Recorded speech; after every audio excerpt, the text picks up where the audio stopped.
Sebelum terjadi COVID, dunia ekonomi mengalami guncangan cukup besar di mana perilaku milenial dan zilenial yang saat ini usianya antara 10 sampai 23 tahunan, para teenager plus minus, dan kaum milenial yang usianya antara 23 sampai 40 tahunan mempunyai perilaku yang berbeda dengan generasi di atasnya, kaum generasi X dan baby boomer. Generasi milenial dan zilenial disebut generasi digital. Mereka ngacak-ngacak cara berbisnis kaum kolonial generasi di atas mereka. Generasi digital itu kejam. Mereka membunuh banyak hal. Yang dibunuh adalah apa yang generasi atasnya lakukan, mereka tidak lakukan lagi. Salah satunya yang dibunuh adalah perkantoran, jam kerja kantor, bentuk organisasi kantor dan usaha. Semua nggak seperti dulu lagi. Dunia bisnis terlalu formal, pakai absen misalnya, atau HRD-nya yang ketat, kecuali pabrik. Mereka nggak suka dan nggak mau melakukan itu. Pokoknya mereka mematikan dan merubah hal-hal yang disukai oleh orang tuanya. Misalnya lagi, perilaku suka traveling, juga suka bosenan, sehingga tempat tinggal sukanya pindah-pindah, kerjanya pindah-pindah, nggak baca buku tapi nonton, nggak baca koran tapi sosmed, nggak punya mobil tapi light asset yang dipakai atau sharing car dengan platform transportasi, suka nampang dan traveling belusukan paket murah meriah. Generasi digital juga membunuh media TV karena generasi digital everyone is broadcaster, everyone is reporter. Merek dan brand dibunuh juga oleh generasi digital. Brand itu menjadi less important bagi mereka. Bagi mereka yang penting adalah 3R, yaitu rating, review, dan recommendation.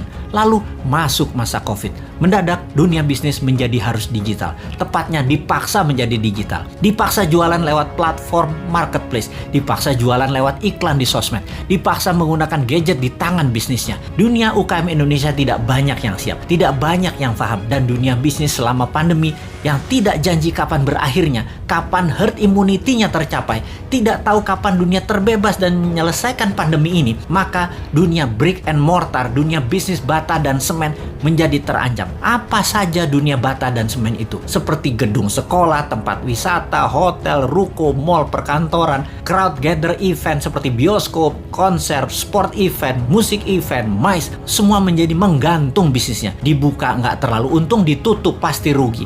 Bisnis semen dan bata karena pandemi, pengunjungnya dan aturannya sering on off. Akhirnya mereka harus segera pivot. Hiburan pindah ke rumah, pindah ke tangan, pindah ke gadget. Pokoknya semuanya pindah ke digital. Inilah masa killing time bagi bisnis yang tidak bisa pindah ke digital. Bagi yang lambat beradaptasi, siap-siap gulung tikar. Catatan ya, COVID akan berada bersama kita selamanya. Pandemi biologi ini tidak akan selesai karena bisa saja bukan hanya virus ini mutan, namun virus lain lagi terjadi yang selama ini diam-diam saja lalu terancam dengan adanya vaksin, maka mereka kemudian melakukan mutasi. Flu bisa menjadi virus yang mematikan, bisa saja terjadi. Ebola, SARS, AIDS, semua bisa bermutasi dengan vaksin di tubuh manusia. Siapa yang tahu? Ini bukan nakut-nakuti, tetapi sebagai orang yang lama dilatih dengan threat analysis, maka melihat ancaman harus segila mungkin dan kita harus punya antisipasinya sekarang.